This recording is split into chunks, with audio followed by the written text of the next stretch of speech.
Hello guys, আপনারা দেখুন আজকে এরা সবাই কাজ করছে।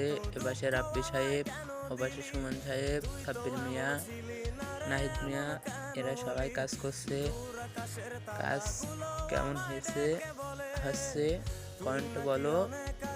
আমি নতুন একটা ইউটিউব চ্যানেল খুলেছি, ভাই বা বন্ধু মনে করে ইউটিউব চ্যানেলটা সাবস্ক্রাইব করে ভিডিও করার সুযোগ করে দাও তোমাদের মাঝে, যেন প্রত্যেক দিন নতুন নতুন ভিডিও, আমি কাজের ভিডিও নতুন নতুন যেন আপলোড করতে পারি, তোমাদের দেখার সুযোগ করে দিতে পারি। তোমরা দেখো কাজ কেমন হচ্ছে।